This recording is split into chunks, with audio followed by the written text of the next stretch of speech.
have power? Yes, we have power. Start your power. Okay. Here we go. Hi, I'm Colin. I'm going to talk about Rubocop. Sounds kind of like Rubocop. That's intentional.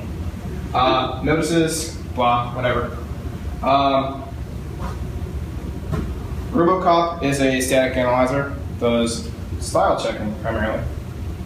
All kinds of style errors,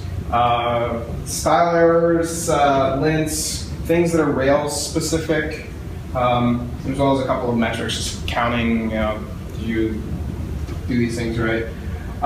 These are some of the examples. The one that I really like is the hash syntax, because I'm a real big proponent of the 1.9 hash syntax.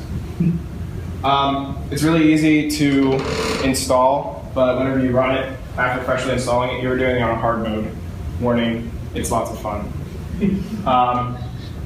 This is the output. It's a little bit difficult to read at first, but you'll get used to it. Each of these letters here are things that are running.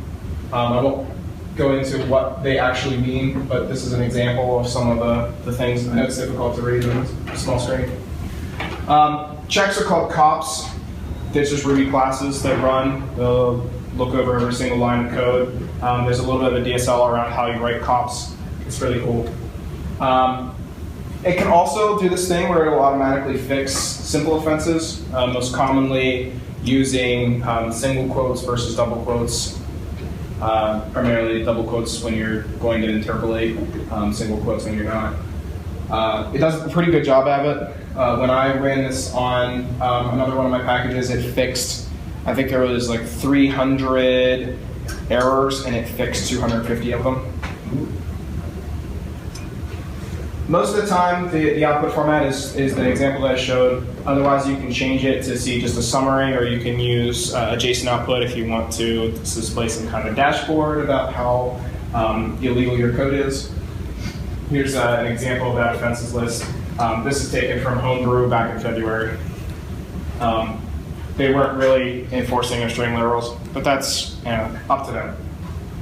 Lots of different ways to do it. You can output in Emacs word mode if you're the type to keep track of things like that. There's an automatically generated configuration. This is actually a really cool way to do it, where it will automatically disable everything that has violations, and kind of frees you at a point in time where you know these are the things that I violated, these are the things that I haven't, and if I commit any more code or try to run it against code that has violated things that previously weren't passing, then you know I have something to clean up. Whenever you first start introducing Rubocop to an existing code base, there's a certain workflow that you want to try to follow in order to keep yourself sane, and not really think of it as like, oh, my code is broken, but rather, hey, these are improvements that I can make to my code. Guard is a really good way to do that, especially whenever you want to establish a base for improvement. Guard file, but that's exactly what guarding a Rubocop does for you. Put it in Rake, that way you can maybe have your CI system do it for you as well.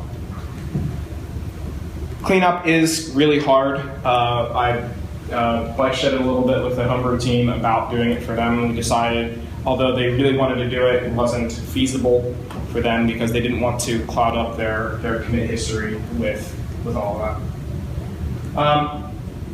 It's a really easy way to give newer contributors something to do, something to get them to look at the code. It's also a good way to know possible improvements that you can make. Cui bono, what's the really good thing to come out of this?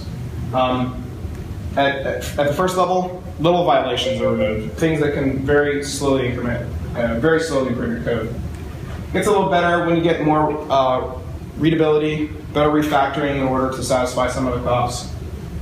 Eventually, you might get up to the point where your code is executing more efficiently, and you get some better refactoring just to be able to satisfy these requirements, or these cops, these checks.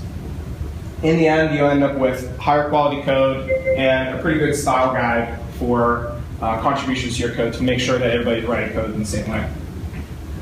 It's not just Ruby. Well, Rubocop is, but using a style check is really good. Here's some examples for some other languages. Check it out.